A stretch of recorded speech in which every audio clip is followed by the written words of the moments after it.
Welcome to whatever this podcast name is going to be. Random Insert name here. Insert here.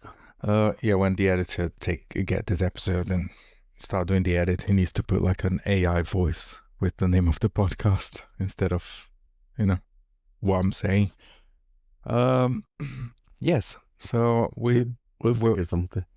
I like my series, my TV series, my movies, my animations. And recently we've been watching DuckTales, the new DuckTales. Or should I say, weird. Yeah, well, I don't dislike the new intro. It's all right. It's not better than the original, but it's not bad. It's not bad. It's just a little bit lackluster with the Wii U. Yeah. That was the iconic Wii U. That was what made DuckTales. No, not really. Not just that. But the song altogether is fantastic. Yeah. Yeah, it was one of the best theme tunes ever made.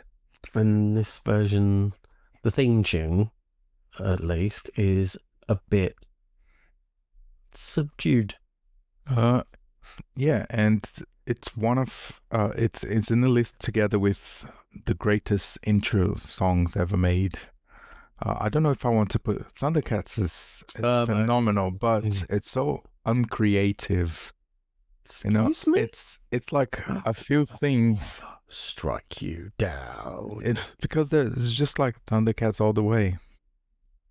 At least DuckTales had a story to tell as the intro plays. It's the same as Teenage Mutant Ninja Turtles. It's just the same word over and over again. Super cool, super cute, but it's still great because you listen to it and it plays in your head forever. Mm-hmm. You cannot ever forget. It's amazing though. Thundercats are great. It's great, but it's not at the same level as DuckTales. I think DuckTales is the number one above all. DuckTales tells a little story. You've got it describes the series. Yeah, it puts you in the mood. The lyrics of... He explains the world that you about to embark. It literally tells you what's coming in tune form. So we've been watching... I don't know if you remember the original series. Yeah, I remember it as far as I remember the characters and I can visualize them and stuff, but I don't remember events, storylines... Yeah, like that. I was a big fan of the original series, and it was alright. There was a lot less Donald. I think he's on. I think he's only on the episode 1 and 2. Donald, and then never again. And in terms of design, yes, great design, the new one, and the characters have a lot more depth. The triplets, they have different personalities. They're way more individualized and stylized. Yeah, Webby is a billion times better than the original Webby. Webby's the best. Original Webby was just a shy little girl that couldn't do anything. Really? Yeah, and then she was just cute. Oh, you're so cute. And they laugh in the episode end. Miss Bickley is a completely different character as well. Yeah, she's awesome. The Launchpad McQuack alive. The butler was alive, yeah. Launchpad McQuack is literally the same character, almost. Exactly the same. Scrooge McDuck, really good. Yeah. Voiced by none other than David Tennant. I mean, could it be any more perfect? Yeah, but so spot on. What is so good about this new one is it's so well written. It's so well written. Yeah. Each episode, there is not one character in that series that I feel like is out of place or unwelcomed. And Magica is so much nicer. Oh, brilliant. She's so funny. What's the voice actress? Catherine Tate. Yeah. She is the nuts. Yeah, it's very unfortunate that they use her very sparingly. She should be a little bit more present. Yeah. Her episodes are really good. They are. They're dynamite. Who else? Oh, and then they introduced new characters like Della Duck that was not in the original. Oh, really? Yeah, no, she wasn't. Who else was not in the original? And Della is Donald's sister, yeah, right? Is the mother of the triplets. Yeah. Yeah. And then you have a bunch of B characters, new B characters that didn't exist.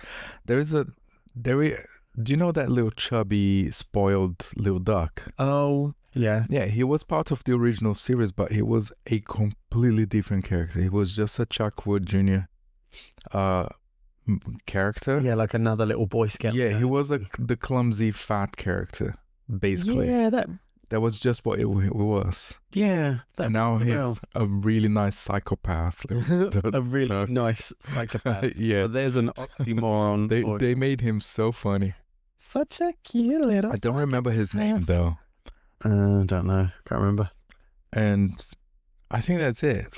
Wow, only you could say a statement like such a nice little psychopath. Well, there are good and bad psychopaths, right? It's a thing. I think. Don't quote me on that, but yeah. Maybe we should rate that. They're like people who understand who they are and then they try to be better, and people who understand who they are and they embrace it. Okay. I don't know. I'm stepping away from that one. Moving on. I don't know. Maybe we should have an episode about psychopaths. That's a subject I kind of like. Not in a bad way. Yeah, so the writing is phenomenal. It keeps me wanting to come back to watch more and more and more. It is. And I'm kind of super cute. Looks like it's for kids, but it's actually kind of a bit more adult than it seems. And that's the secret for good writing for family TV show. It's written for the adults from the perspective of children. And the kids can enjoy it, but the adults can also enjoy it. Yeah. On a whole different level. Because, they understand the nuances differently. And the animation, they're sparing no money on how good the animation is. There's been a few weird little moments where you're like, hey, wait a minute, that's all like sketchy pixelated. Oh no, that's the background images is because I kind of understand why. Because you want to produce faster, so you want to cut the quality of the image to where it needs to be. So if your background is going to be on the far, you don't need a picture that is 4K quality to put on the background, because you're going to as you render the frame, it's going to take much longer to render the frame. They've leaned into a much more pop arty style as well, with the whole kind of like print dot. Yeah, a comic book. Zoomed in. Yeah, very kind of Andy Warhol-esque, pop arty. And I think... Which I really like that. Overall... I think that's a really cool style choice. It is vastly superior than the original. The original not being bad, but the original is a piece of... It took itself seriously. It's a piece of frozen in time kind of world that we can't quite connect with anymore. The kids are too stupid, too cutesy. At itself, doesn't it? It's got that kind of... I don't know if it laughs at itself, but it refreshes itself. It brings itself into modern world where everybody is like how can I describe this? Everybody has value. No one is there to support other characters. They're all there because they all have their own individual style and purpose, and and they all have their own focus every now and then. It's not too like tick a box, demographic pie chart. Everyone's got to have a bit of this, one of them, one of this, one of that. Yeah, but until I saw that's true. But until I saw this series, I did not know who Louis, Huey, or Dewey was. Dewey. Yeah. So I know it's actually Huey, Dewey, and Louie, the order. So I didn't know who they were. I would just see colors, and I'm like, oh, which one is this? Oh, you mean you didn't know which one was which? Yeah. Right. And now I know, because they have such distinct personality. Wait, what? Yeah. And I know who Louie is, I know who Huey is, and who Dewey is. Yeah. And if you would say, right, what's Dewey like? He'd be like, oh, Dewey, like, and such and such. You couldn't tell that from the original because they were all so similar. Yeah, and I believe the voices also very similar and everything. So yeah, 10 out of 10 to this reboot series. It's fantastic. I brilliant as well. Highly recommend. And there is only 3 seasons. on Disney Plus. I don't know if they stopped making it or if they're working on the fourth season. 25 episodes, was that in all of the series? Yeah, each season has 25 episodes, which is like the old way of making TV. Yeah. In total. Whoa. But they need 100 to be syndicated, I think. I don't know if syndication is an actual thing still. Mm. Yeah, I think it's a minimum 100 episodes to be syndicated. What? Don't know. Yeah. What does it mean to be syndicated? Oh, syndicated means that you can be just played on different different channels. You can be, and then it will be playing forever. And people just pay royalties. They paid royalties. I don't even know syndication is a thing nowadays with streaming. I don't know, because of all the streaming platforms that are like Disney Plus. Yeah, but there's no point. It's all Disney properties and properties that Disney has disnopolized and consumed. But there are series that when they die on the first season, for example, they removed completely from the roster. So you're not gonna find Willow, for example. They completely scratched the new Willow, which I didn't watch. They made a new series of Willow that's continuation of the old film. Yeah, and it ran for one season, and apparently was good. I didn't watch because I never watched the film. To see that. Well, you can't anymore because it's completely removed. It has deleted. Yeah, why? It has been removed from the internet. You can only pirate. What? Yeah. What was the reason for that? That seems quite. I don't know. They decided to cancel it, and they just completely erased it from history. Weird. Yeah, cannot be watched again, or anything. But I never watched the film, so that's got me curious as to why. I don't know. And when things are just not good, they just I don't know. I honestly don't know what the reason why they cancelled it. Curious. But then you have series like Sabrina, which started so Which well. One? Original or no, the Chilling Adventure? The Chilling Adventures of Sabrina. I loved it. No, you just loved the first season, which is everybody loved the first season, and it died so fast. They ruined the whole thing so quick. I'll show you I'll show you a really good analysis someone made on YouTube how bad it is. We didn't even watch season 4. We watched season 1. Yeah. Great. We watched season 2. Okay, let's see where this is going. We watched season 3. I don't even think we finished season 3. It was so bad. Oh. But apparently there is a thing about the guy, the showrunner with that, which he is really not good, and he starts good stuff and then he just ruins it straight away. He's the same showrunner as the Archie thing. What's the name of the Archie TV series? It's a CW show. It's terrible. Don't know. What's the name of the comic? The Archie, Archie the comic. But yeah, and then the town that they lived. Back when? The series is named after the town.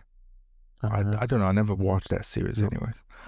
But Sabrina, something like Smallville. Yeah, it's something stupid like that. Smallville. And it apparently did the same thing. It started really well, and then it just took a dive. Yep, straight away. Weird. And there's lots of reboots that does that. Weird. I don't remember many reboots from the top of my head, other than maybe some anime stuff that I watched. There's been. Do you know what?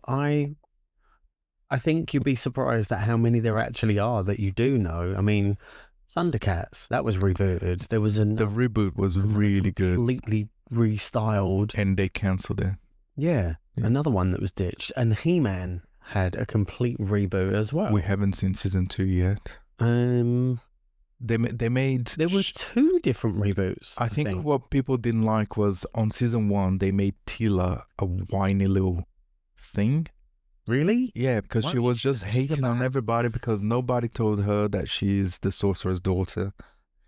And and she always has. Oh, you knew, I hate you. Oh, you knew, I hate you. And then she went on this rampage of, I'm so whiny. Oh, I hate everybody. Nobody told me. And on season 2, they made Tila a magical girl. I said, what a waste, you know? He-Man already has a sister. She's called She-Ra. Newsflash. Yeah. Hello.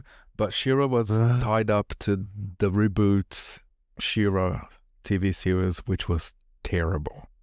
I mean, it started nice, and I need my idea to be made. If there's anyone out there who can like make a She-Ra series, there needs to be a She-Ra series where she is a PTSD suffering ex-Hordak escapee that she's on her journey to become the Princess of Power, but she still has twitch flashbacks and trigger points of don't do that. That sounds horrors of when she was an agent of Hordak. No, did you know what you described there? Amazing. You just described the way people used to do films in the 90s, and that's how we got that He-Man film.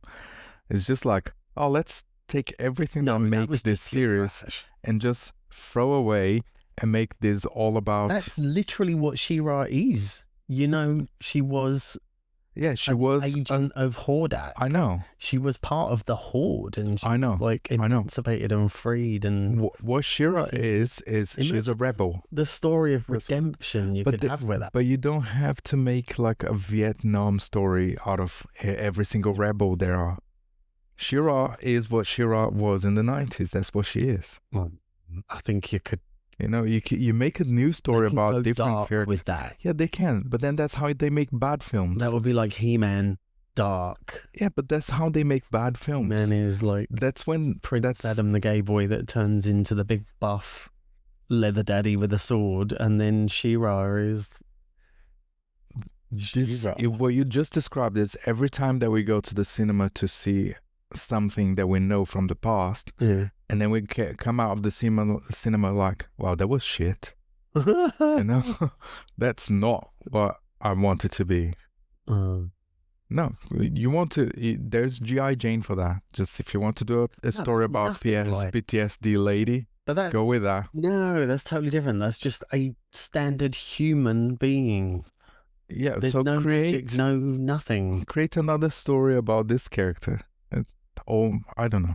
So you create another character that is almost exactly the same as something that exists. No, that's called plagiarism. I'm sure He-Man is almost exactly the same that already exists. Conan. Well, they created it. That was their whole... I mean, you look at the history of... Yeah, but what they didn't do... what they didn't do was to take Conan and made Conan into He-Man. Conan, yeah, sorry. Conan is the... You're thinking Konami. Yeah. You take Conan and transform him into He-Man and just make something new, you know?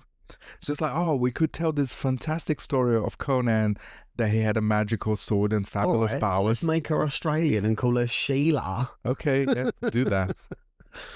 That would be so good.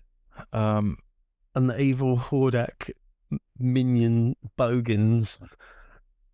That would be so good. They can, but that's kind of a little trend. Why the women are the rebels of everything, like... Well, it's just... and then they just have the worst. The journey of girl power going to the extreme and then pushing to the point where...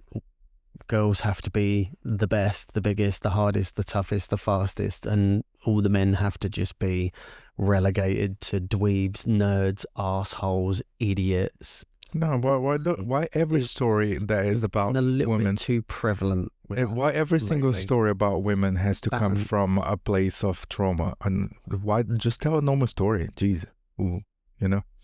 Yeah.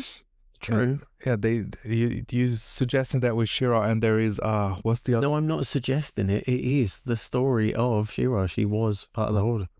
Yeah, but she doesn't have to be traumatized. She can be someone who just woke up to reality. Oops, no, let's change this, which she is.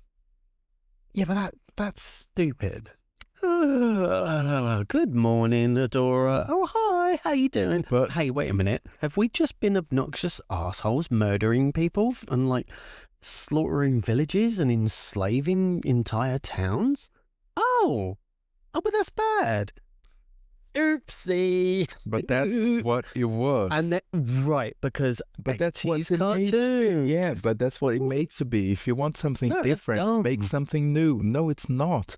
It's the quintessential foundation of the story of Right. that world. That's how it is in that world. If you want something different, make something new. That's the whole problem with what we had for the last decade with cinema is like, Right. oh, all these girl characters, Yeah. you know, Yeah, is they just take the male character and make a girl character that is a male character, but it has a female part. Right. And no, So you're make something new. It's just like perfect example, Starbuck. But I actually loved Starbuck. The new Starbuck. Well, I say new, it's way old now, but the reboot of Starbuck. So Battlestar Galactica. In the 80s, Battlestar Galactica was the main kind of character duo was two guys, Apollo and Starbuck, and they were like kind of like these bromance dudes that were just kind of space pilots fighting against the evil Cylons and Gaius Baltar with all of the Cylons and blah blah blah. Yeah. Eternal struggle, and it had this whole kind of super awesome mythology of like the 13th tribe of humanity lost in space. Dun, dun, dun. Super awesome, love it. And then when they rebooted Battlestar Galactica, they totally gender swapped Starbuck, and at first I was like, what bullshit? Oh my god, this is going to be so fucking stupid. How can you gender swap Starbuck? He was literally the guy that played Face from the A-Team, the suave. I'm too young to remember. You do remember those details. So No, I the don't. A-Team, super handsome, super charming. He was literally the playboy in a white Corvette. Okay. And I think his name was Larry Hagman. I've got the name Larry Hagman in my head, but go with it. And he was Starbuck. He was like a poker playing, cigar smoking, smooth, womanizing. A character actor. Okay. Like literally Hugh Hefner in space. Total playboy kingpin in space. And they gender swapped to a female Starbuck. Yeah. And Katie Sackhoff, who is awesome and fucking legendary awesome, played Starbuck. But they kept the swagger and the poker playing, the cigar smoking, and the womanizing, the manonizing, if whatever, womanizing, manonizing, the kind of the horiness and the kind of the sexuality of it. Everything stayed. And she's a bit of a brawler and a rebel and a fighter, and she's everything Starbuck was, and more. I never watched the original series, and I wouldn't remember anyways. You talking about this actor, I don't remember him. But they did an ages swap. Yeah, I'm going, don't know. Yeah, I was getting there. Yeah. So the way you describe that sounds like a good case of gender swapping characters, that being the man was not the quintessential aspect of that character per se, is more of the personality, and that personality was well transferred. Because I remember I watched the reboot with you, and it's really good. It's amazing. I really enjoyed it. And Starbuck is one of the best characters in that whole thing. Yeah. Totally. She's like main character. With Commander Adam was his Adama, Commander Adama. Oh, was he a commander? Yeah. He was really good as well. And who else? All of them were spectacularly brilliant.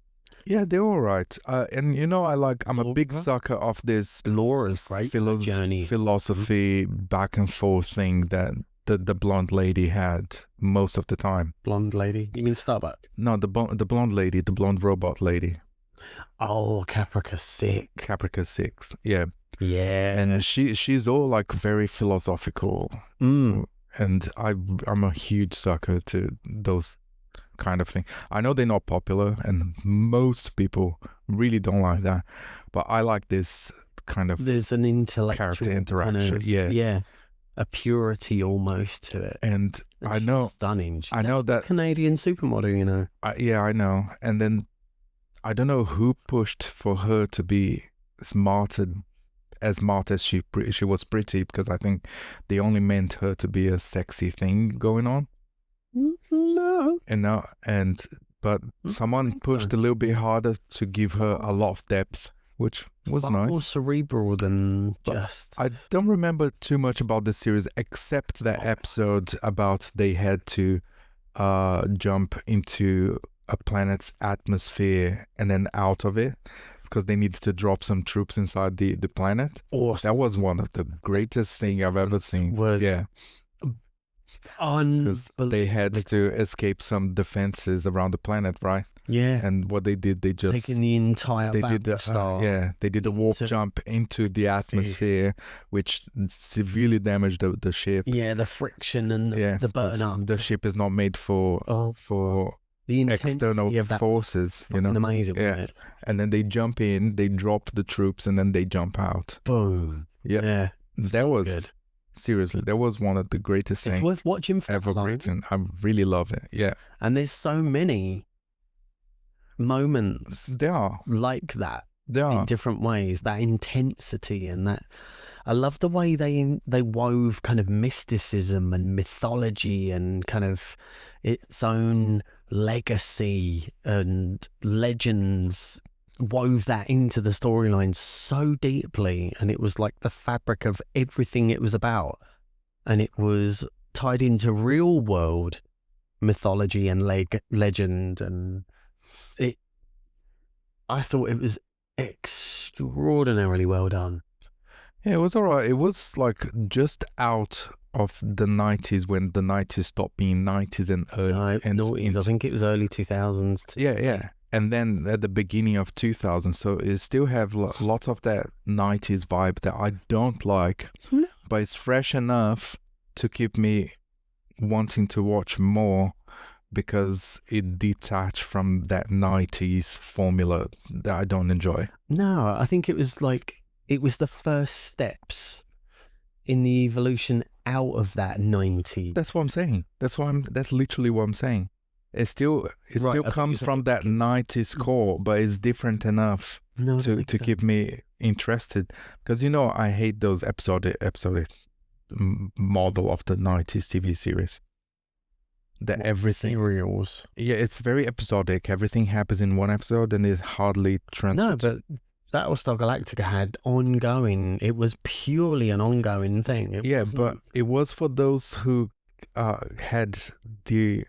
could catch the nuances of, okay, this is leading somewhere else, but you didn't necessarily have to watch this thing to see a full story. Absolutely did. And the arcs were very short, and they had that thing that I really hate, like the Christmas episode, you know, the New Year's episode, the birthday episode. What? Yeah, did they have a musical episode?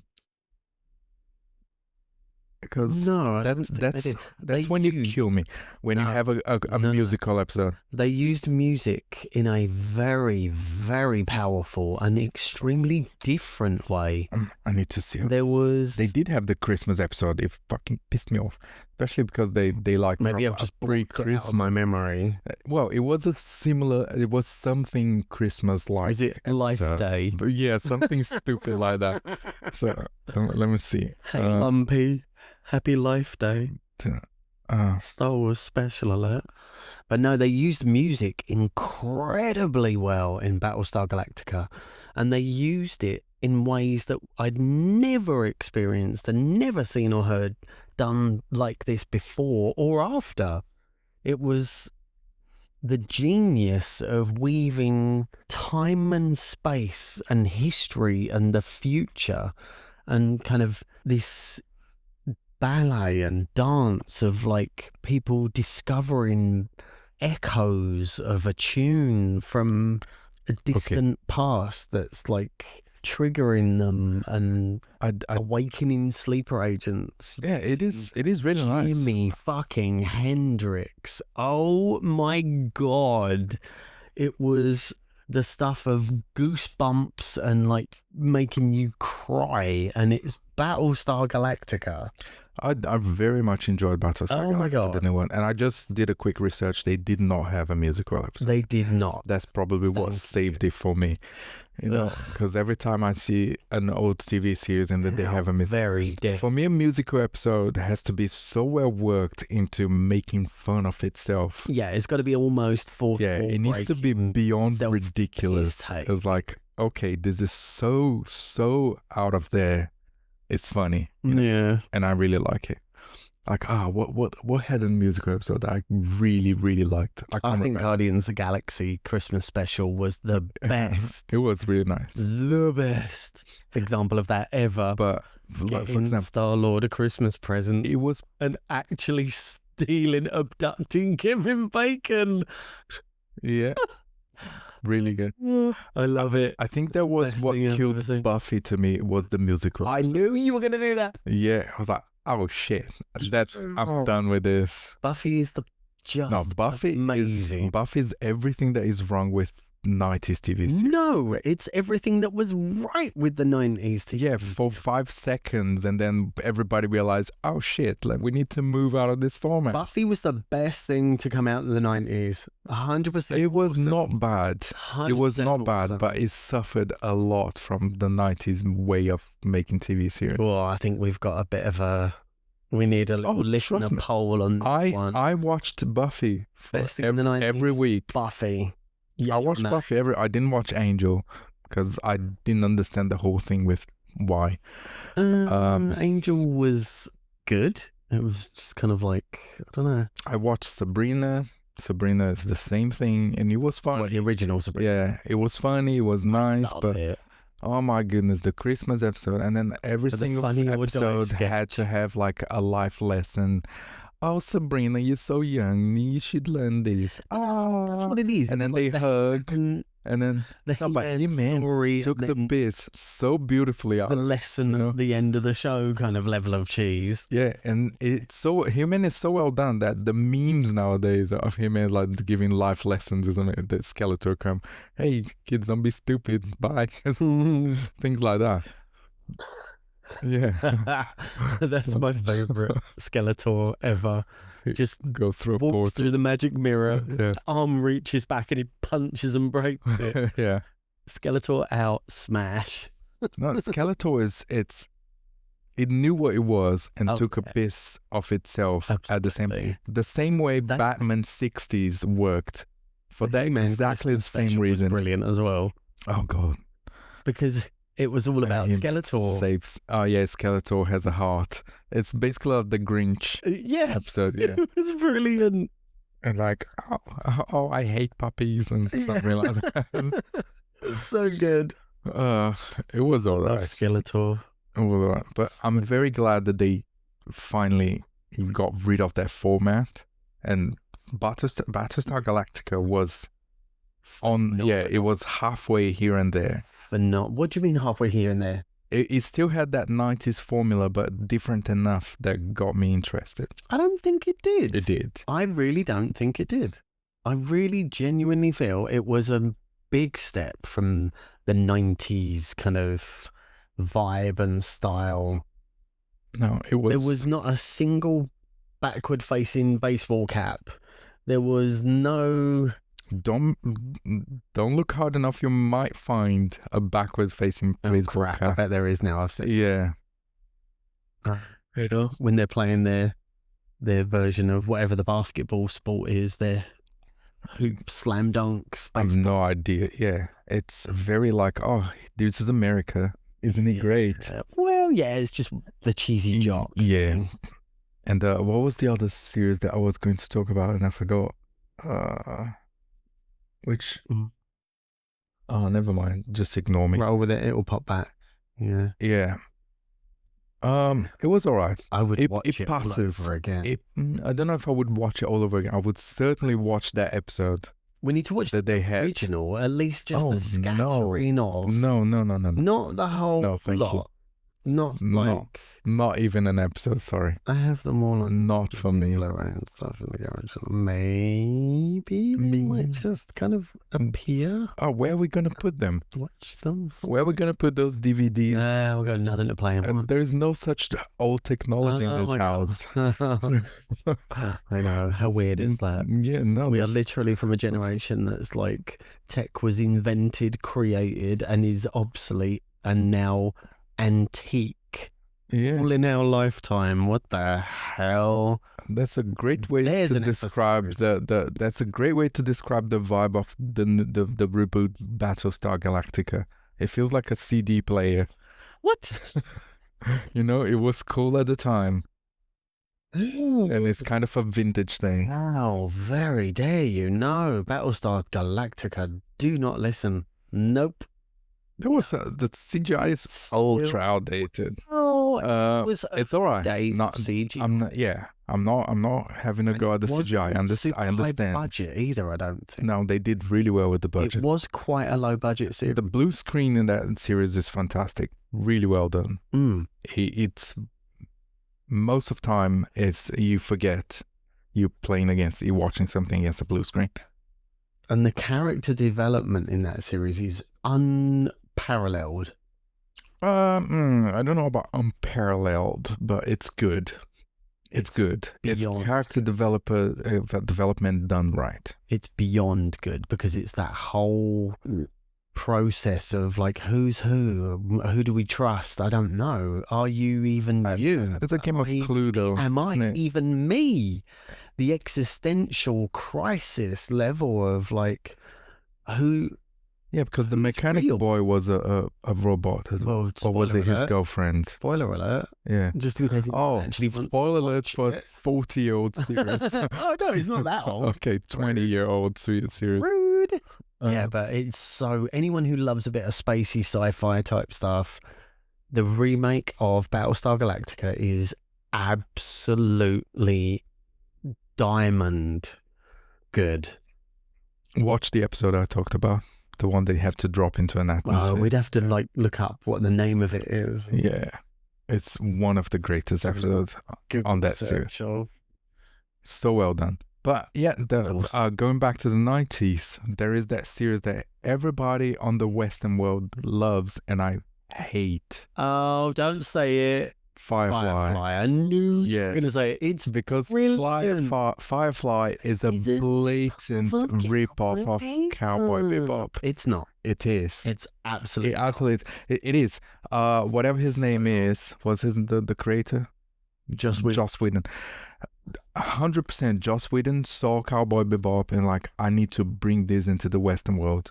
But I don't want to pay the rights for it. Let me just rip it off. No, I've seen Firefly all the way through and Serenity, and I've seen Cowboy Bebop all the way through with you. You have not. I refused to watch dubbed, so we were watching with subtitles. You could barely finish an episode, and we didn't even finish the series because you just lost interest. So you did not watch Cowboy Bebop. I did not lose interest. You did. I love Cowboy Bebop. So it's amazing. We didn't even finish the series. I thought we did. No, we didn't. No. What happened to Spike in the end? You don't remember because we didn't watch it.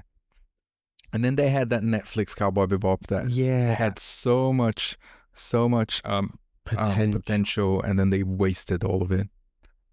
It's really upsetting. Should have been awesome. Yeah. There's another one of those, it should have been so good series. Potential. The wardrobe was great. The reboot. Great.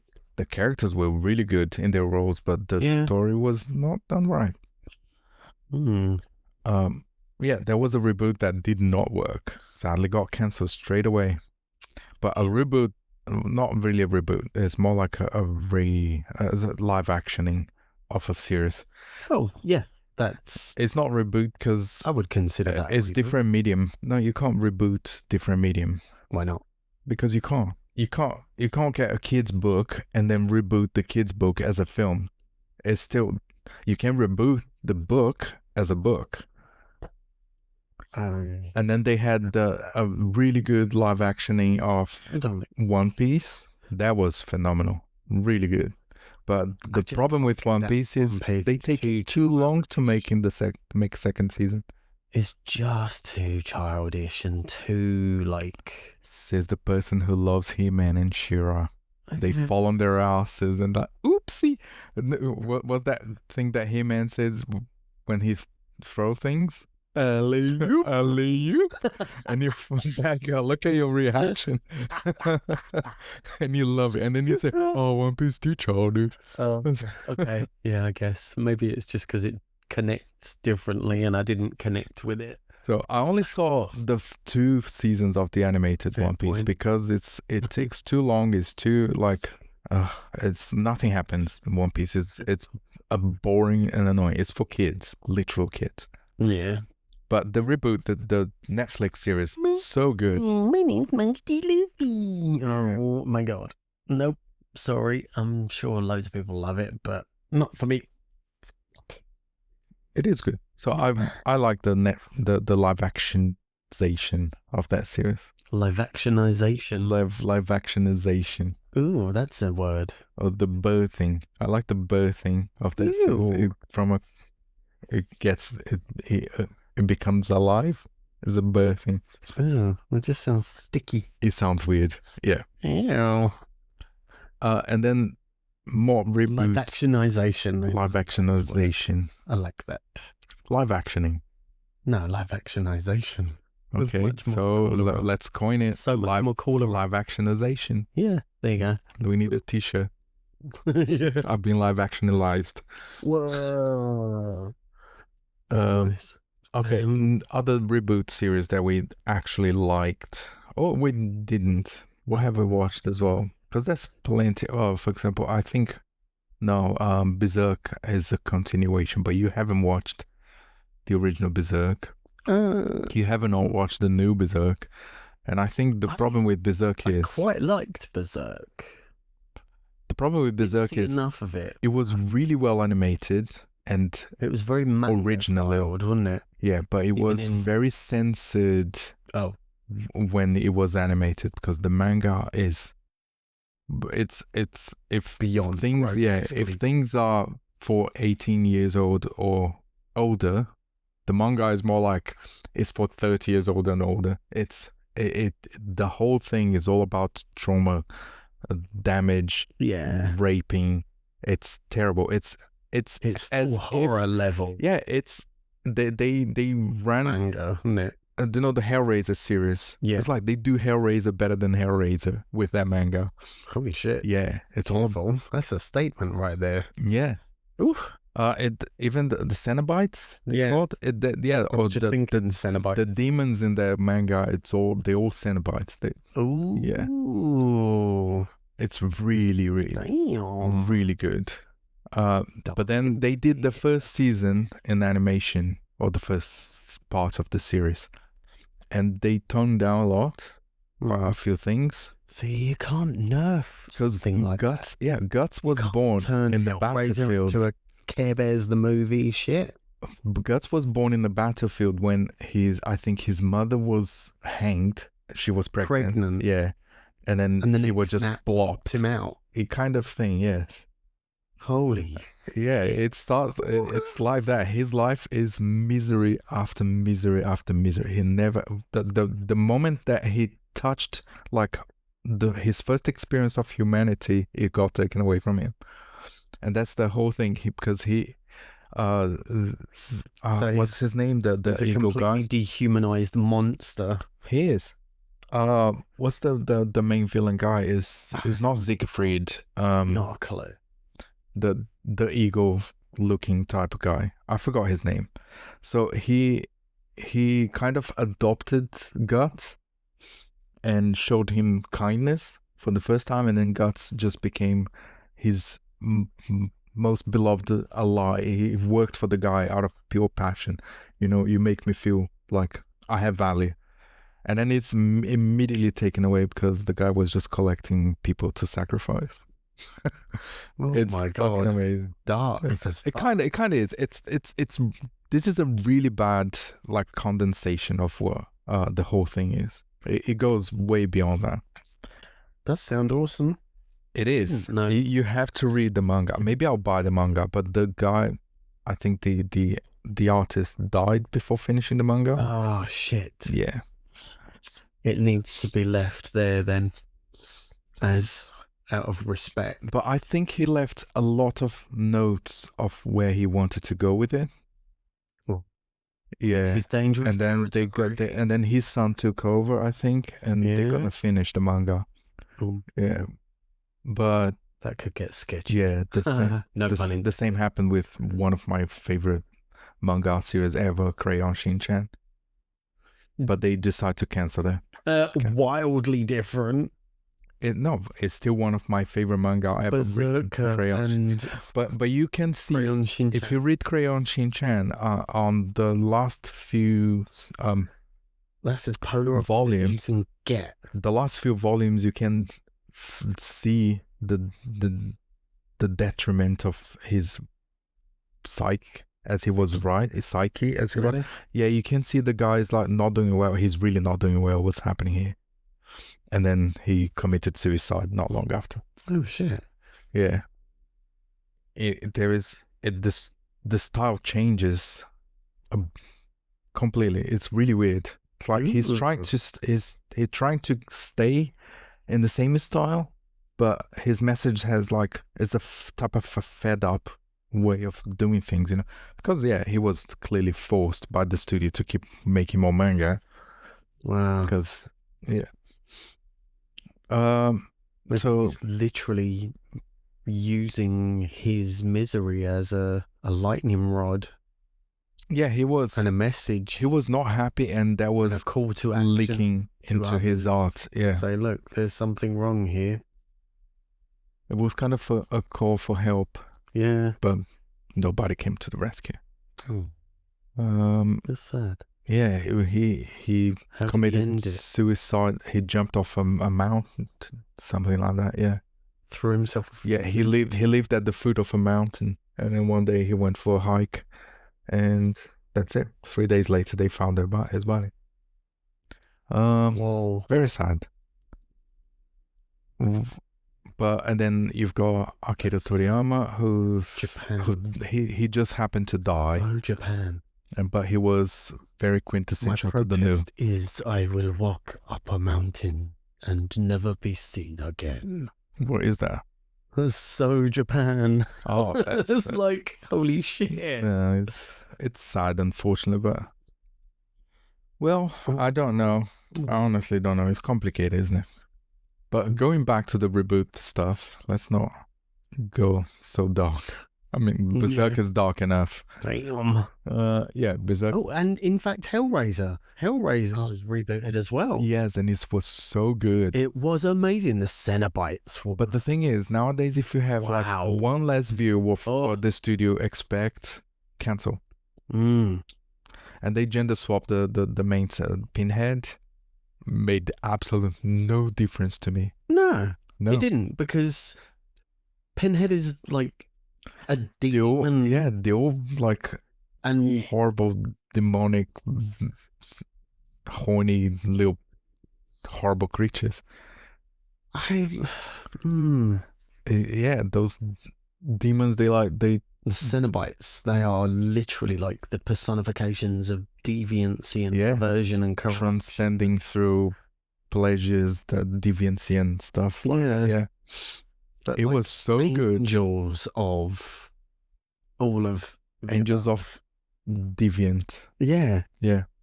Of sexual deviancy. Pain, pleasure, corruption, and weird. I really wanted to watch another film on that series, of the reboot version. Yeah. And is there any new reboot coming? I think there was that we were talking about. He-Man. No, He-Man has been rebooted. It's coming soon. Oh, the cinema, it's already wrapped filming. Wait. So there should be an image or a trailer somewhere. People saying that it looks really good. I'm really concerned about them doing this whole based on Earth crap. Yeah, I know. What the hell? No, it's fucking Eternia. the whole point of it is that his mum was A human. a human that did the whole... Yeah, she was an astronaut. Yeah, the shuttle kind of shoots through a time-space disturbance and belts her off into another dimension or another universe, another galaxy, whatever, and she somehow ends up in this alien world of magic and tech and Eternia. Yeah. And marries King Randor. Yeah, which at the time he was a soldier or something like that. Yeah, and together with Skeletor was his name? Oh, Hordak, you mean? No, Skeletor was a human. Well, yeah, not his name was Keldor. Keldor, yeah. And then he tried to betray the king, the yeah, they fought Randor. In the fight, his face was splashed with acid and dissolved his skull. Yeah. Or no, dissolved his face. It was a magical kind of thing. Skull. It wasn't just acid. Yeah. Yeah, Keldor's awesome. Yeah, so they making that film, it's already... But my problem with that film is Jared Leto. Wait, he's not in that? He's playing Skeletor in that film. Wait, what? Yeah. Jared Leto is playing Skeletor. Yeah. Oh, I know he's in Tron Ares. Yeah, but... Which, oh my God, Tron... I don't know if he has the comedic chops of playing Skeletor, if they're going to go that way. Sorry, I was just jizzing out over Tron and 9 Inch Nails. Oh my God. Soundtrack is going to be amazing. So amazing. I don't know. I think that film's going to perform Trent Reznor and Atticus medium. Ross produce the most incredible soundtracks. I think that film's going to perform medium. It's not going to do great. It's not going to be bad. It's not going to be great. Wait. It's going to be so good. Well, let's hope it is. But I'm a bit sick of Jared Leto. Well, I don't think you've liked anything he's ever been in or done. Dallas Buyers Club, the one and only that you do like. Yeah. I have no issue with Jared Leto, I don't think. Yeah, I do. He's a character actor. Method actor. Yeah, he's a method actor, but he only plays himself in everything. So he's like, oh, here's my take on this character. It's me. Oh, here's this take on this other character. It's me. You know, it's weird. I don't think so. I mean, his take on the Joker was not himself. It was. There's elements, every performance will have elements of the actor within it because you bring yourself to a role. No, it was him playing the Joker. It's not, he's not playing a character, he's playing him playing a character. Right. That's how Jared Leto acts, and it pisses me off. Okay. Do you see that as well, or is it just me? That, as a statement, did make sense. I will say that. Yeah. He's not playing a character, he's playing himself. Playing a character.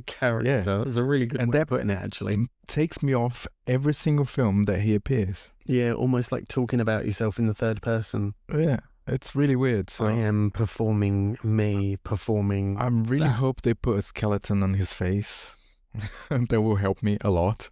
And I really hope that he's a mumbling buffoon. You nincompoop. Yeah, he needs to be. He needs to be like. If he doesn't call anyone a nincompoop, I am going to be so annoyed. Yeah. Nice. Yeah, but you don't see Jared Leto calling people nincompoop. You boob. Yeah.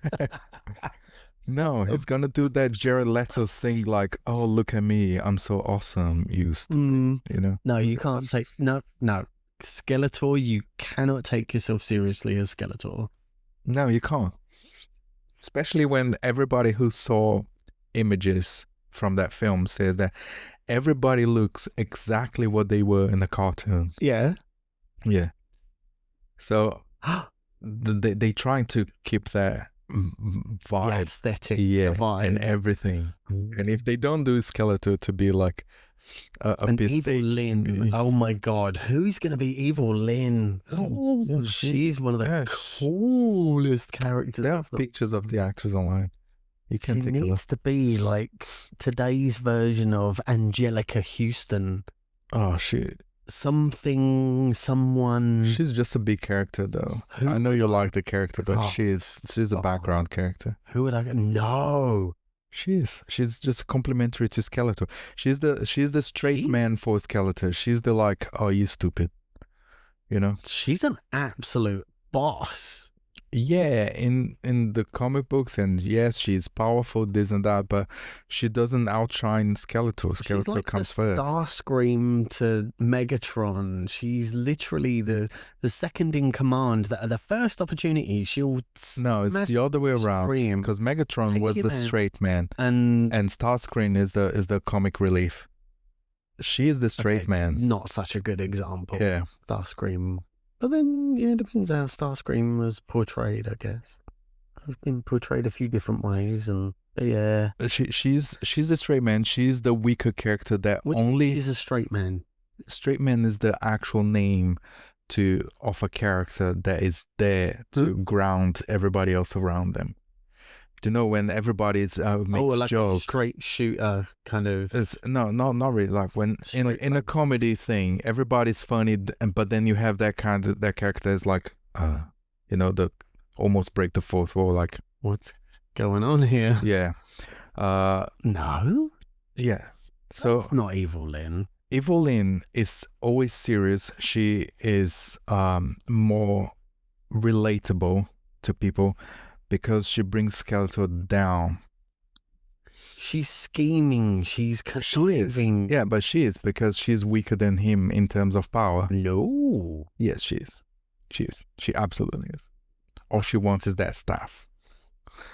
But if she had the Sword of Power, his half of the Sword of Power, because the Sword of Power is broken into two. Yeah. He-Man has one and Skeletor has the other. Yeah. If she had that would be a very different story. Yeah, but then again, who knows? There might be. She will be more powerful, but just because of the item. Without the item, no, because she's an incredibly powerful sorceress. Yeah, but without the magical as well, without the Sword of Power, you put Skeletor versus Evil. Look at this. We're talking about Skeletor versus Evil Lyn. I just realized how stupid this is.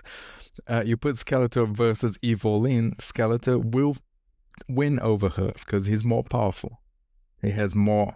His roots are deeper into the dark, and forces of things. He's more conniving. He has less heart, even though he hates puppies and he has a heart. So, But we'll see. We'll see. Yeah. I really hope the film is good, because do you know what film is depending on that? Thundercats is depending on He-Man doing well. Really? Yeah, I think Thundercats it's been in pre-production for two decades at this point. But I think they of very close to move forward with production. And I think they just waiting on the performance of He-Man to make the decision whether they're going to stick with the aesthetics of the 80s or if they're going to just rethink the whole thing. And Thundercats does not exist without the aesthetics of the 80s. It has to be that thing. Ooh. It needs to be silly and serious at the same time. Yeah, I mean, it does very much depend on the kind of the artistic interpretation of... And I honestly think Thundercats should be animated, but no one likes to go watch animation. That's the problem. I don't think so. I don't think it necessarily needs to be, because CGI is so good now that we are literally in the point where... Yeah, have you seen Cats? Oh. Okay. When you dress people as cats. Have you seen it? Oh. Yeah. Oh, can we put that one back in the litter tray? Okay, yeah. Well, I would love to. I haven't seen them. I've only seen clips, this and that, and the reviews. We're not even going to hilarious reviews. Sieve those ones out of the litter tray. You can't just throw the whole in the bin. Tray in the bin. Yeah. Petrol. It doesn't work as humans. They have to be animated. Even if you're going to make the greatest animation ever made that looks so realistic, you can't tell the difference. Horrible realization moment. The damage that travesty that was Cats has done to the possibility and the probability of Thundercats happening. Yeah. No. Well, thank goodness, because they didn't try. They tried that with Cats first and not Thundercats first. But Thundercats is not Cats. Thundercats. They are. No. Nope. They can. Nope. Don't you ever. Cats is an Andrew Lloyd Webber musical theatre lovey darling, all about. I'm not talking about the IP. I'm talking about what they are biologically. They're Khajiit. They cats. I want to see Jazago the movie. The humanoid cats. Yeah. Jazago. He's the best. But yeah, it's. I mean, the reboot of Thundercats was really good, and that I can see that translated into a movie, but I don't see people dressed like that. You know, whatever his name is, Miller. People dressed like it would be CGI. Well, you have to, but then we'll just do the whole thing CGI. Create a film just like James Cameron, did with Avatar. Create a world that is fully CGI. That's what I'm saying. That's what I'm saying too. But Planet of the Apes, it's all CGI. Yeah, but it's so damn realistic that it's likened to, and that's what we need as live action. But do you know the cost of making that is absurd, astronomical, and no one was going to want to put the money behind making Thundercats at that cost. You know, because you might not recover that money. It's very likely you will not recover that money, because that's a nearly $1 billion film. Well, not like $300 million film. And honestly, Thundercats will not make $1 billion in the box office. Oh my God, it could. It should. It so should. It won't. It should be the coolest fucking thing ever. The most explosively dynamic. Even though they have one of the greatest weapons ever made, the Sword of Omens. I love it's the Sword of Omens and the Gauntlet combination as well. Yeah, no, for me it's the Sword of Omens, because what's the word I'm looking for? I forgot. When things have conscious, sentient. There you go. Thank you. Yeah, I love sentient.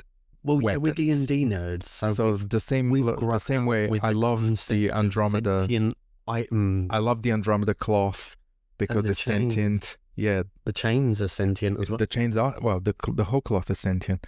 I like the Sword of Omens because it's sentient. Give me a sentient thing, but not something that hops around making jokes. No, it has a will. Yeah, and a conscience. It has a function, and it's that function is beyond you. Go against it. It's up to you to control their weapon. Yeah. It's not the other way around.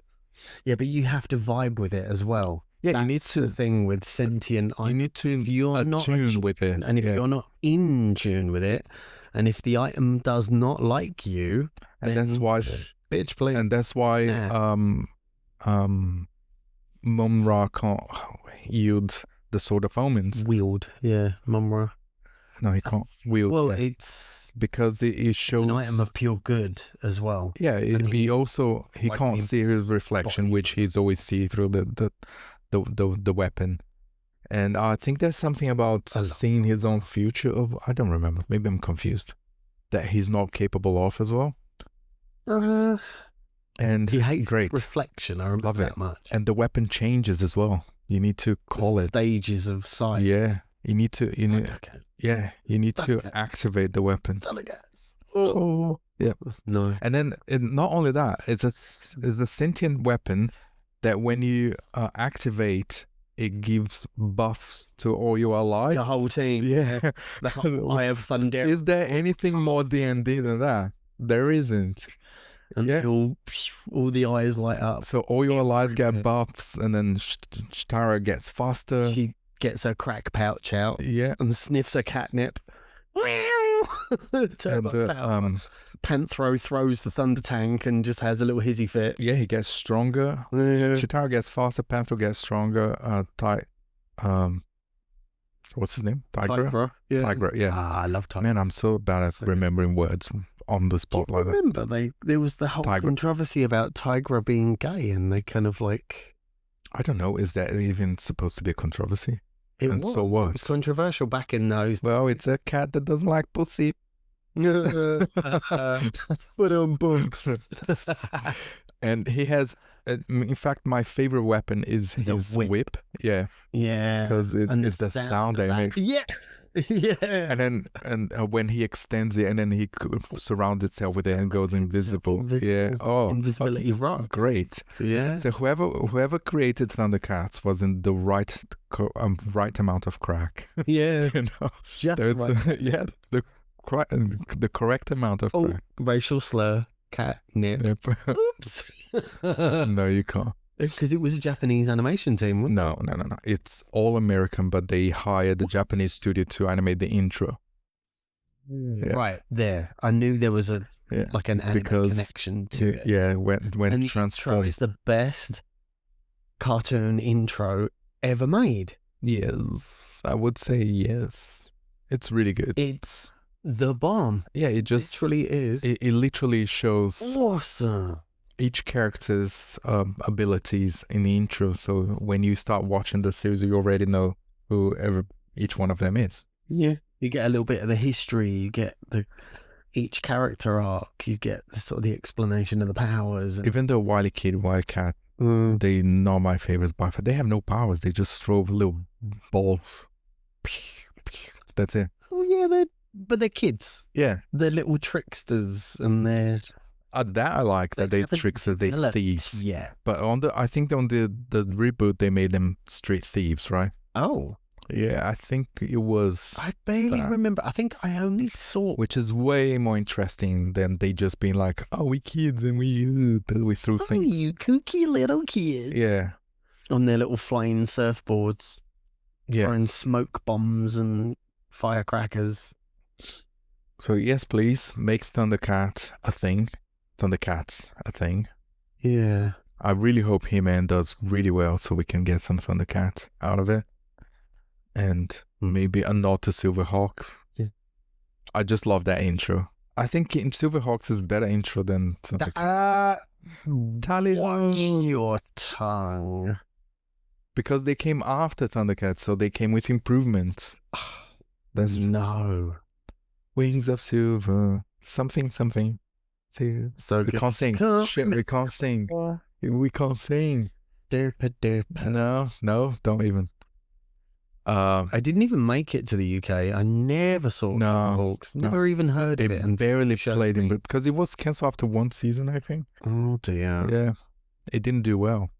Well, what does that? But it's just repeating the same formula anyway, so you're just watching the same thing. But then after Thundercats, there were a slew of knockoffs, sharks and dinosaurs, Silverhawks and everything. Thundercats, Silverhawks, and something sharks. Yeah, they're all in the same universe. And then, that was the great golden age of American animation in the 80s. You know, there were lots of really good American animation, but now looking back, what you see is they were really well animated in the intro with a good catchy song. That's what made them good, because when you watch the episodes and you're like, oh, this is shit. You know, and they all had that life lesson thing going on. Thundercats really didn't do that. No, too much though, did it? No.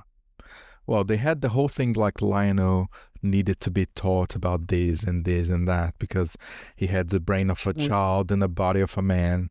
Yeah, it was his story arc, his character arc and his character journey. Yeah. Yeah, because his cryopod was damaged. Yeah. So he aged when nobody else did. But he had the mind of a brain. Yeah. The mind of a brain? He had the brain of a child and the body of a man. So that was this whole thing. And then his entire team had to teach him how to, don't be a douchebag. Yeah, because he's the leader. He was destined to become I don't like leader. This. And it's like, oh shit, he's here already. It's an outdated trope. I don't know what to do with that. What else has done that though? A lot of things. I'm destined to be the Harry Potter. I'm saying the twist of the chosen one who's going to be the great leader and the whatever, but it went wrong, so he's still Star Wars? a kid. Oh, but I don't know. He's actually got to step up and take the mantle. I'm sure we can think of something else. I can't think of the top of my head like this. There probably is. I don't know. Yeah. Talking about reboot. But when you think about it, it's quite talking about reboot. Oh. There's Harry Potter being filmed right now. What? Yeah, they're rebooting Harry Potter as a TV series. Which I believe is going to fix a lot of problems that I have with the original films. But I also think a bit too soon. So I am intrigued. I want to watch it. But they're making 9 series out of a 5 years, or 7 series out of a 5 years run. Because it's just the whole Harry Potter thing happens within 5 years that he goes to wizard school. But why would you make an entire series of what's already been done? To fix a lot of things that needed to be fixed with Harry Potter. And there's lots of content as well was left out of the films. Really? I would very much like a more fleshed out, fleshed out. Not flashed out. Fleshed. Yeah, like flesh it out, not flash. Oh, I thought it was flashed out. No. When you give more exposure. No, when you give more exposure to things, you flashes it out more. Okay, I see your logic. Yeah. The term is fleshed out. Okay, so a more fleshed out background story for Voldemort. Okay. I really want it because that's what they were doing with Fantastic Beasts. Yeah, they did a really bad job. That's why it was cancelled. So Warner Brothers rebooting the whole thing. Anyways, yeah, I would like that. I would like. I think we got quite a lot from Dumbledore in the films. That was okay, but we never. And they add more Dumbledore in the Fantastic Beasts. But I don't know. I think there's more to be. Dumbledore didn't feel like the greatest wizard ever to exist in the films. Even though that battle with Voldemort in the Ministry of Magic was one of the greatest battles in the whole series of films. It's just I think there's more to Dumbledore to explore. I liked when they started the story of his wand. The wand that he was the wielder of. The something Hallows. The Deathly Hallows. Yeah, the Deathly Hallows. Yeah, great story. She was on the right track when she came up with that. That's a term, I guess. The right crack. Yeah, that's the bad crack, huh? That is the exact perfect amount of crack. The good crack. She was definitely in the right crack with that one. Yeah. Well, yeah, you can be in it for the crack. Yeah, when the 3 wizards, they made a pact to avoid death, and then yeah, or something like that. I can't remember. Don't quote me on anything. I don't remember everything properly. We need someone else that knows Harry Potter a lot. Oh, we know a few nerds. Yeah, ultra Potter nerds. Yeah, Harry Potter's never been my thing. For me, the whole world of the Harry Pottery world was just kind of like a school kids D&D world, but Harry Potter is in our reality. But Harry Potter is how people see the United Kingdom outside the United Kingdom, right? Not all the witches and wizards and magics and medieval things. That's how we that are brought outside the United Kingdom kind of look at the country, and that's what you see coming out of it. Interesting perspective. So it's Harry Potter is the quintessential English. Yeah. So all the things that comes from the old world. But what she did is she just stole everybody's ideas, put in one book and called hers. It's literally she just that's the problem. Compendiumized is another new word for you. And you can't make a wizard. Compendiumized everyone else's intellectual properties and concepts and just kind of went, I'm going to smush it all together and then call it mine. Yeah. Literally what she's done. She stole everybody's cultures and made herself. And now you can't create something that is not... She didn't invent anything. And then you can't make a wizard without being compared to her story thing. Which is bollocks. Yeah. It's total bollocks. Because, again, D&D, Gary Gygax and J.R.R. Tolkien and C.S. Lewis, they created, but even they referenced kind of old legends and things. They do. Their source material, but they don't take for themselves. That's the thing. Right. Well, they literally created their own versions of the... Yeah, because when you play D&D and you play an elf, you know where the elves come from. It didn't come from D&D. They don't we invented elves and therefore every other elf that ever made, it's ours. True. It's like, this is our incarnation of. Yeah. This is our stylization of... Oh my God, we're inventing so many words. And dragons and things like that. It doesn't come from D&D. They just use those properties. However... They invented the beholder. They did. Yeah. So beholder is them. The beholder. Yeah. That's exactly what I was going to say. Mm-hmm. And they did invent tons of absolutely batshit crazy, bonkers monsters that some of which are awesome. Yeah. Some of which are just stupid and weird and like, what the hell? That's not the good crack, honey. Yeah, I don't know if the owlbear. I don't know who invented the owlbear. If it was a D&D invention, awesome. But you have because you have owlbears in Pathfinder. Oh, you do. Yeah, but you don't have beholders in Pathfinder because you can't have beholders. Oh, yeah. Oh, you can only have beholders in D&D.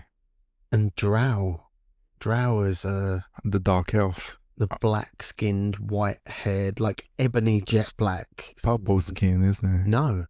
Jet black. Ebony black.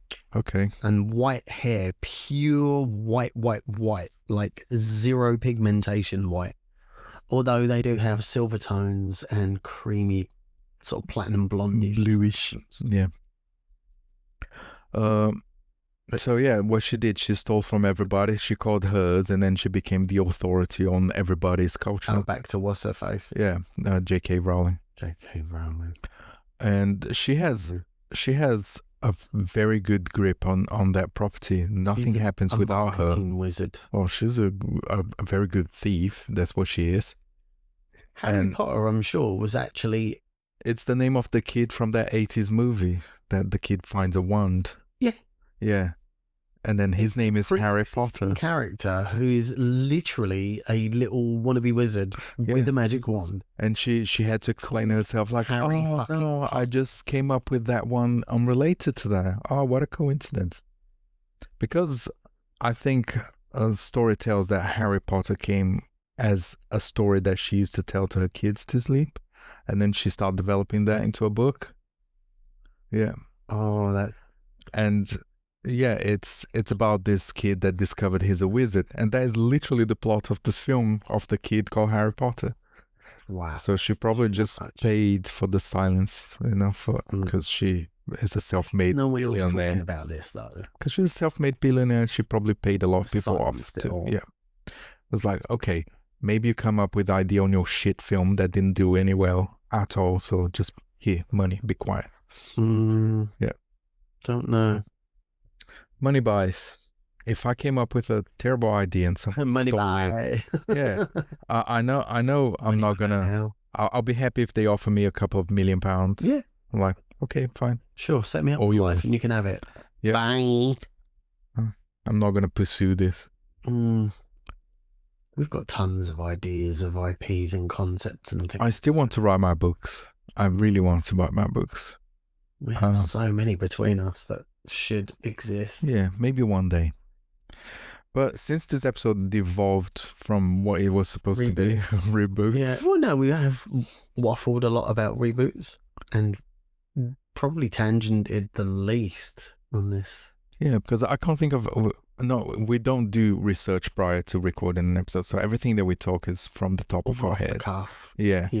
And So we struggle a lot to try to come up with things like on the spot very quick, so we don't like let the conversation dip. Sort of hindsight's 2020 thing. You think about something and you go blank, and then later on you go, maybe we should do a little quick Google research of rebooted properties just to have in front of us and start talking about it, our opinion.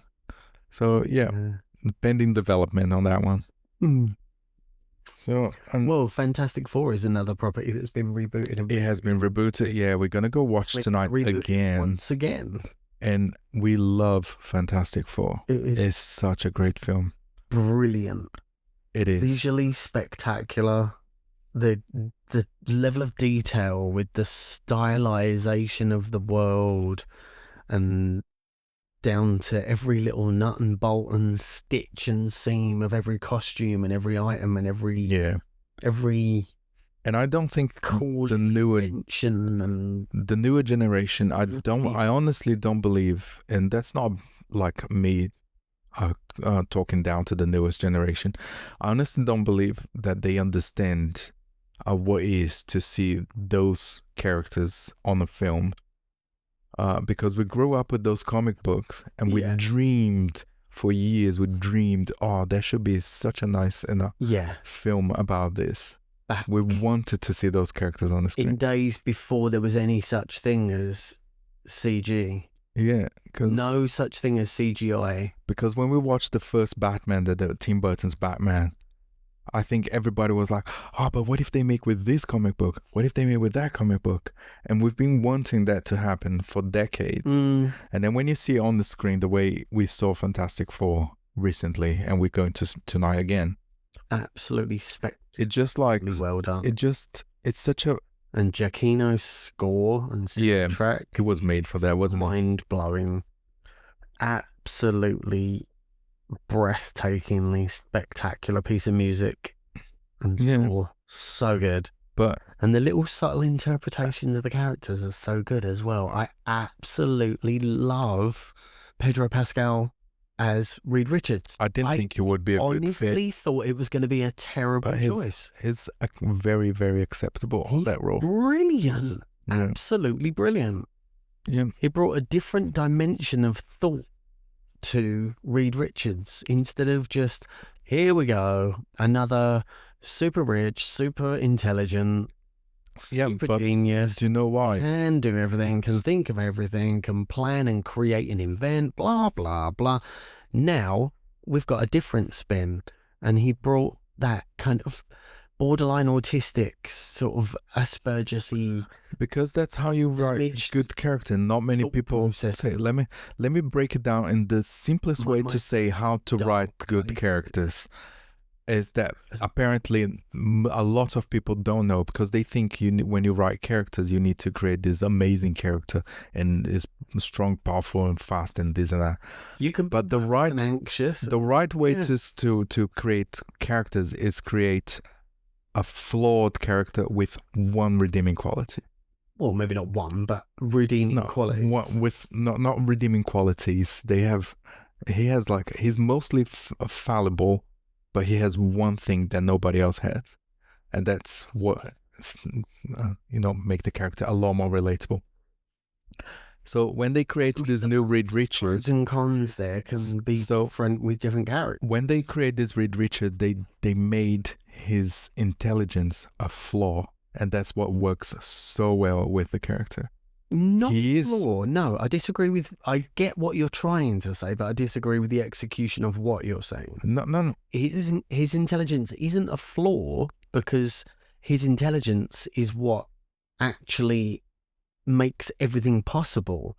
But the way he explores with his intelligence and his cold pragmatics and going to places that people will not go to, and I mean, no spoilers. Yeah, literally no spoilers. But there's moments where he's like, "Yeah, I have to think the things that I think because." Yeah, no, they made his intelligence a flaw, because he Or they his intelligence is directly opposite his humanity, and he doesn't have much humanity. He depends on his family to flash out his humanity, and that they made that as a positive thing. Yeah.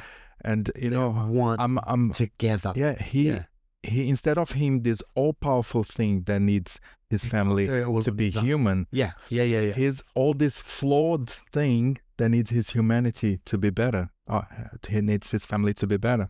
That's what they made. Yeah, his intelligence is a curse. It's not like Tony Stark, that his intelligence is the greatest God-given gift, to humanity. He makes the world better around him, but no, not necessarily. I mean, this is what I was kind of leaning into when I was describing Reed Richards. It's like I was going to say he's not just another Tony Stark. And that's what I'm saying as well. So they made him different. So he's supposed to be the smartest, super genius, playboy, philanthropist, billionaire, trillionaire, whatever. Yeah, he do everything, think of everything. He is supposed to be the smartest man alive, Reed Richards. Yeah. But instead of making an out of touch smart man, they made a smart person that mostly makes mistakes because he's too smart, and then he needs to be brought back. Not mostly. Oh, he made a great world. Mistakes. Yeah, he makes mistakes, and his greatest mistake was to take his family to space and come back with affected with cosmic powers. To him it is. He feels guilty. He feels guilty about that, and he's consumed. That is part of his flaws. His perception of his intelligence, his perception of his failings, that is his character flaw. No. Yes. No. Because his intelligence is dangerous. They did it right. No. He did it right. That he did the wrong thing. They do not. No, they don't blame him, but they understand there was a mistake. And he doesn't accept that he made a mistake. So they make his intelligence a dangerous thing rather than the solution to everything. Yeah, and he needs. They made him a very complex character. He's not black and white. He's not just this or just that. There are lots of nuances. To the way he is, but he is nothing without the assistance of his family. Yeah. He can't. Not the assistance, the balance. He needs his family. He needs Scream as the heart. Yin and yang. Yeah. They're one combined thing. And yin is within yang and yang is within yin. And they kind of function integrally. And I think that was how... That's the magic of the Fantastic Four. That's what they've really hit. They only function as a team. They need each other. Yeah. You take any one of them out and it's not the same. Yeah. And you try having any one of them do everything themselves, they're just, no, it's not going to work. So I think that was what they were most concerned is whether can we make them a family? Yeah. And they did. They succeeded. They all bring something to the mix. Yeah. They all add flavour and they're all important. Talking about that, we need to go and watch the film. So we might as well just finish the episode here. Drum roll. Yeah. So, yes. Yeah, I don't know. Maybe we'll make a new episode reviewing what we think of Fantastic Four. Maybe we do a little bit of writing before we say anything. So making notes. I don't know. It also helps to keep the... Maybe we should rewatch the old ones as well. Oh, no, I've already done that a few times. Oh, we so should. I've watched those the 90s Fantastic Four, and then the 2000 Fantastic Four. The noughties ones. Yeah, a couple of times each. It was alright. Could have been better, yeah, but should have been better. Yes, could they have been better? Again, probably not. They were a product of their time as well. Yes, yeah, they were very noughties. Yeah, awesome. In context, kind of thing going on, like Alanis Morissette video clips. What? No. What are you saying? No, not really Alanis, but Alanis. What are you saying? Don't you diss Alanis? Yeah, that they have that kind of video clip quality Music kind of video. vibe. Yeah, it's weird. That was a very naughty thing. 90s noughties. Yeah, I mean, like Daredevil with Ben Affleck and and everything was Jennifer Garner with their little playground montage kind of music video scene, and it was a bit weird. You gotta love it. You just gotta love it for its cheesy kind of. But I think we just reached a point in pop culture and technology where we can do the old stuff the right way. Yeah. Being the old with a little stuff. bit of tongue-in-cheek kind of homage, but yet refresh it. Yeah. Analyze it and go. Fantastic Four is absolutely. Is what you're trying to say, yeah, right? Yeah, let's make. So Fantastic Four is absolutely the right product, done really well, and I think Superman was as well. Oh God, it's so good. Yeah, I know a lot of people didn't like Superman. We definitely did. Yes. Yeah, it was so good, Nicholas and I can't wait for. You are a legend. Your performance of Lex changed my mind. I thought it was going to be terrible. I did not see Nicholas Hoult pulling off Lex Luthor, but no, he was. My God, I always thought he would do a really good Lex. Chilled to the bone. Golf clap. Yeah, so I really can't wait to see what's next on that DC universe. They were all really. I really hope they do Batman. I really hope they do Batman well. I think we had this conversation already. I want to see what I want from Batman, and I think that they are going in the direction of Batman being the kind of watchtower, space station, Brother Eye satellite, kind of that Batman, the orchestrator, the engineer, the architect of all, and kind of like the man with the plan, and the contingency. Well, let's see what James Gunn has in the backup plan for the contingency plan and in mind for us. Because I think James Gunn, James Gunn has a flaw that I see that can get in his way. Blasphemer. Very easily if he's not, if no one holds him back a little bit. He focused too much on the side characters.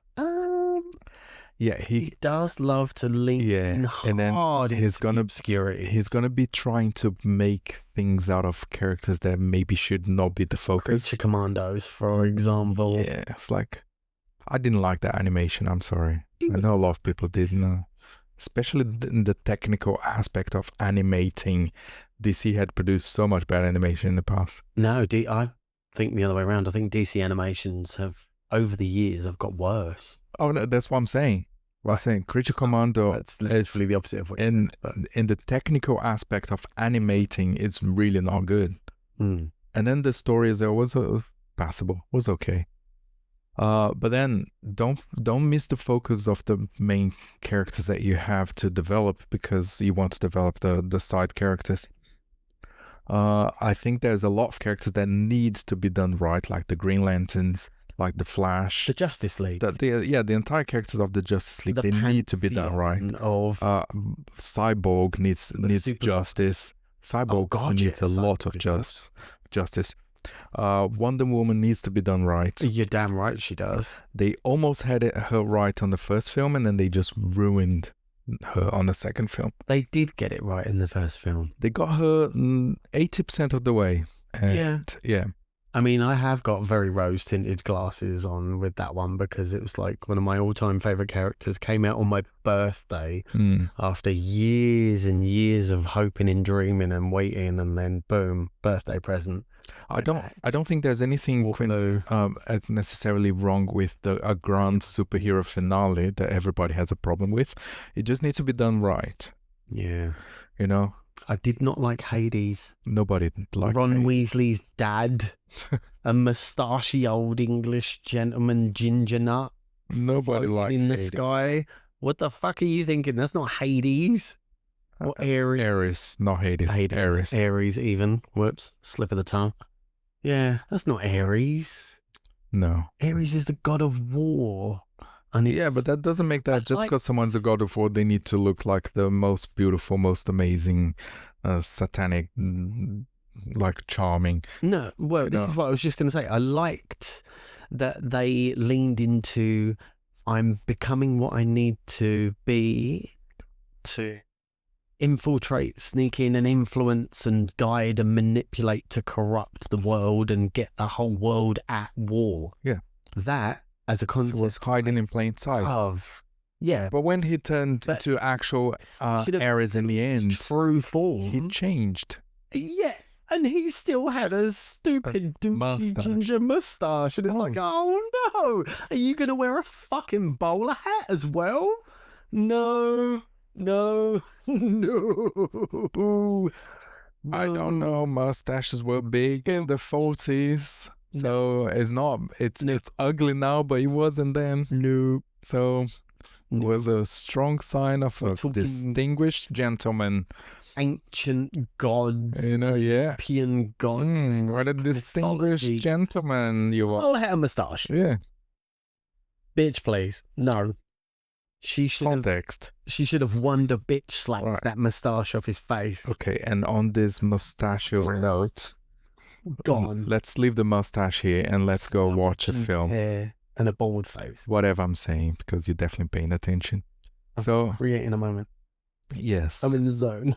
Well, I'm trying to finish the episode so we don't get late to the cinema again. Okay, fantastic. Well, let's go. Right. So thank you so much for listening. If you're still here, don't forget to like and comment and do stuff for the shenanigans that you have to do to support us. Show stuff in spec. And we hope to see you guys on the next episode. Yay. See ya. Bye.